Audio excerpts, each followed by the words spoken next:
प्यारे विद्यार्थियों, आज के वीडियो में हम आपको सरल रेखा में गति चैप्टर नंबर 3 में त्वरण के बारे में बताएंगे। तो त्वरण जो है, वेग परिवर्तन की दर को त्वरण कहते हैं। 1 सेकंड में वेग में जो परिवर्तन होता है उसको हम त्वरण कहते हैं। तो त्वरण यहाँ पर 4 प्रकार का होता है। अगर सामान्यतः त्वरण की परिभाषा दें केवल, तो 1 सेकंड में वेग परिवर्तन त्वरण के बराबर होता है। यहाँ पर ये 4 प्रकार का होता है। एक समान त्वरण, समान समय में समान वेग पर परिवर्तन होना चाहिए, मतलब समान समय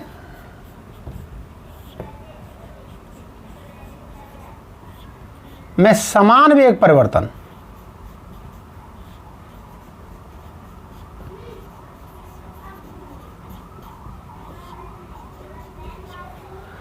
मतलब तो 1 सेकंड में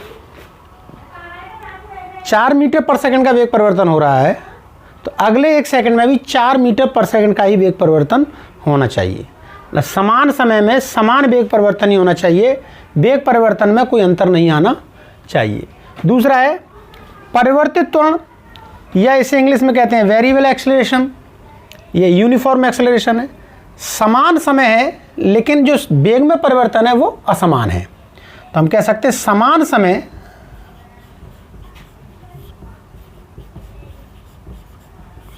लेकिन असमान वेग परिवर्तन हो रहा है।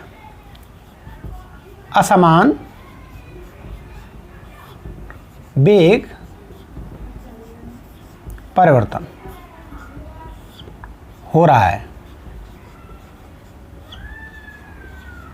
तो मान लीजिए कि पहले सेकंड में वेग परिवर्तन 4 मीटर पर सेकंड का है, उससे अगले सेकंड में वेग परिवर्तन 8 मीटर पर सेकंड का है, और उससे अगले सेकंड में वेग परिवर्तन 2 मीटर पर सेकंड का भी हो सकता है। तो हर सेकंड पर जो समय अंतराल है वो तो समान है, लेकिन वेग परिवर्तन असमान है, तो उसे हम कहते हैं वेरिएबल एक्सेलरेशन। और समान समय में समान वेग परिवर्तन होता है तो उसे कहते हैं यूनिफॉर्म एक्सेलरेशन। अगला आता है औसत त्वरण। जब कोई वस्तु गति करती है तो गति करने के दौरान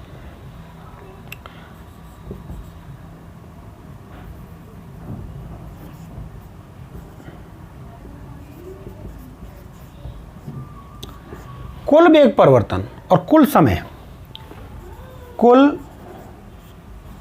वेग परिवर्तन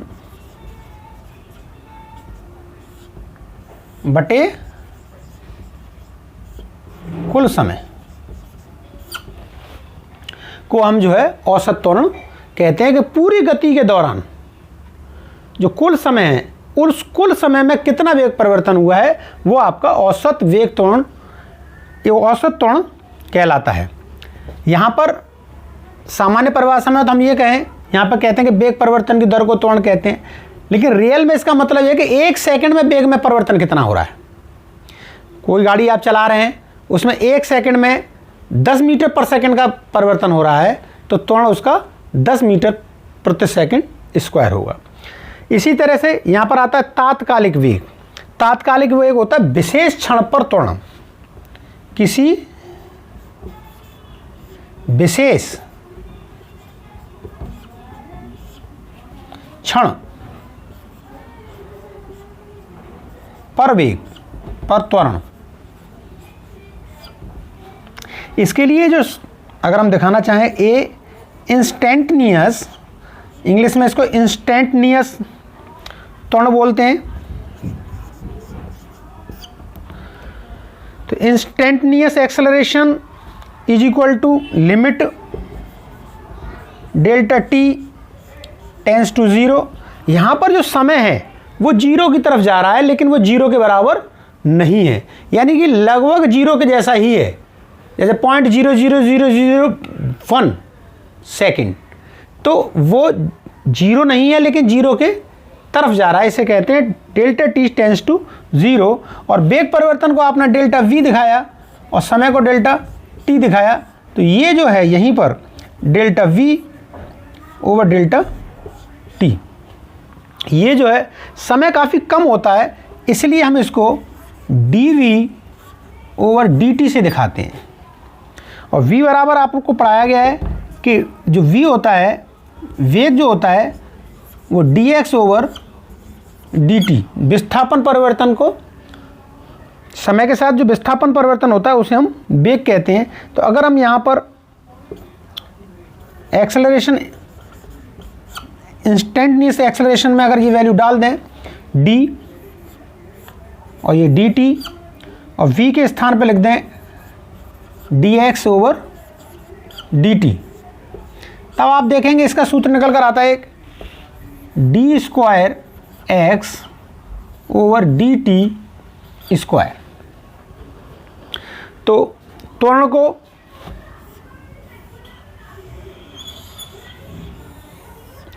एक्सप्लेन करने के लिए एक ये भी है कि इंस्टेंटेनियस एक्सेलरेशन जो होता है, तात्कालिक त्वरण जो होता है वो D square X over D T square के बराबर भी होता है और D V over D T के बराबर भी होता है। यहाँ पर आप जो है जो वेग है वो बहुत परिवर्तन जो है बहुत कम समय के लिए ले रहे हैं, तब उसे हम तात्कालिक त्वरण कहते हैं और ये काफ़ी महत्वपूर्ण होता है। अब यहाँ पर सामान्यतः अगर हम इसके सूत्र के अनुसार देखें तो जो वेग परिवर्तन है वो मीटर पर सेकंड हो गया। तो इसके मात्रक की बात करें, त्वरण का मात्रक, तो उसका हो गया वेग परिवर्तन का मीटर पर सेकंड, और ये सेकंड तो आप मात्रक अगर आप देखें तो इसका मीटर प्रति सेकंड स्क्वायर एम के एस में, और सीजीएस में देखें तो सेंटीमीटर प्रति सेकंड स्क्वायर, ये सीजीएस सिस्टम में हो गया। तो यहाँ पर जो तात्कालिक त्वरण है इसके लिए अगर हम देखें कि एक सवाल करके देखें कि x is equal to 5 t की power 3 plus 4t square plus 9, ये आपकी दूरी का समय के साथ समीकरण है, समय के साथ परिवर्तित होने वाली दूरी का या विस्थापन का समीकरण है। तो हमने यहाँ पर आपने मैथमेटिक्स में पढ़ाया, मैं वो सूत्र आपको बता देता हूँ कि x की पावर n है और अगर आप इसका डिफ्रेंशिएशन करेंगे dx तो ये होता है n x की पावर n माइनस 1। एग्जाम्पल के तौर पर थोड़ा समझने की कोशिश करें कि dx की पावर मान लीजिए 3 है और dx, तब आपका आ जाएगा 3 जो है जो पावर है वो आगे आ जाएगी और x की पावर 3 माइनस 1, तब आप कर सकते हैं 3x स्क्वायर। ये आपको डिफ्रेंशिएशन और इंटीग्रेशन में पढ़ाया जाता है। तो यहाँ पर आप देखें इस सूत्र का इस्तेमाल करके देखेंगे आप, तो यहाँ से अगर हम वेग निकालें तो dx ओवर dt ये आपका वेग होगा। तब आप यहाँ से इस वाले सूत्र का इस्तेमाल करेंगे, तब आप देखेंगे 5 into 3 T square plus 4 into 2 T, और कांस्टेंट का जो डिफ्रेंशिएशन होता है वो 0 होता है। तब आप देखेंगे जो वेग है वो 5×15 टी स्क्वायर प्लस 8 टी, ये आपका वेग हो गया यहाँ पर। अब हम यहाँ पर ये पता करें, अब इसका हम दोबारा से एक्सेलरेशन करके निकालने के लिए एक एक्सेलरेशन इक्वल टू होता है dv ओवर dt। जब इसका दोबारा से करेंगे तो 15 दूनी 30 t प्लस 8। तब आप इसमें देखेंगे यहाँ पर ये जो ये त्वरण जो निकल कर आया है, इस त्वरण को यहाँ पर एक्सप्लेन करें तो हम चाहते हैं कि t इक्वल टू 1 सेकेंड पर, t इक्वल टू 1 पर, तो इस सूत्र में अगर रखेंगे t इक्वल टू 1 पर जो त्वरण निकल कर आएगा 30 गुणा टी के स्थान पर आपने 1 रख दिया प्लस 8, 38 मीटर पर सेकंड स्क्वायर। और t इक्वल टू 2 पर देखें हम तो a इक्वल टू टी के स्थान पर आप इस जगह पे 2 रखेंगे तो 30 गुणा 2 प्लस 8 बराबर 30 दूनी 60, 68 मीटर पर सेकंड स्क्वायर। तब आप देख रहे हैं कि ये जो हमने समय के साथ जो परिवर्तन होता है वेग में, तो वहाँ से हमने जो वेग निकाला है उसका सूत्र ये है, और वेग का दोबारा से अगर आप अवकलन करते हैं तो वो त्वरण के बराबर होता है। यही आपका इंस्टेंटेनियस एक्सेलरेशन होता है। तो इसको हमने ये पहले सेकंड पर जो त्वरण निकल कर आ रहा है वो 38 मीटर प्रति सेकंड स्क्वायर है, और दूसरे सेकंड पर निकल कर आ रहा है 68 मीटर प्रति सेकंड स्क्वायर है। तो आप इसमें देख रहे हैं कि जो इंस्टेंटेनियस एक्सेलरेशन है वो प्रत्येक सेकंड पर, हर क्षण पर अलग होता है।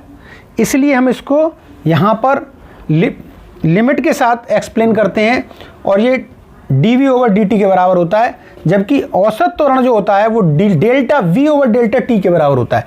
ये दोनों चीज़ आपस में बराबर नहीं है। ये बहुत कम समय के लिए होता है, जबकि ये बहुत बीच में, इसमें जो समय अंतराल होता है वो ज़्यादा समय के लिए होता है। हम कहें कि 3 सेकंड पर ये है और 8 सेकंड पर ये है, तो 8 और 3 के बीच का जो डिफरेंस औसत निकालेंगे वो हो गया 8 और 3, 8 में से 3 घटा दी तो 5 सेकंड के लिए औसत त्वरण आएगा, जबकि ये एक क्षण के लिए आता है। तो जो इंस्टेंटेनियस एक्सेलरेशन है वो बहुत ज़्यादा महत्वपूर्ण है। इसके लिए हम अगले सवाल ये अगली वीडियो में देखेंगे इसको, या आप इसे कीजिए कि जो विस्थापन है वो 6t² - t⁻³ है, और उस ब्राह्म अवस्था में कण रखा हुआ है, और उस समय उसका जो विस्थापन है वो ये है। तो दोबारा से वेग कब शून्य होगा, ये प्रश्न है कि अगर विस्थापन इतना है और कण है या बॉडी जो भी है, वस्तु है, कोई भी है, पिंड है, उस ब्राह्मावस्था में है, तो वो दोबारा से ब्राह्मावस्था में कब आएगा वो समय आपको निकालना है। इसे आप कीजिए, इसे हम अगली वीडियो में कराएंगे। Thank you.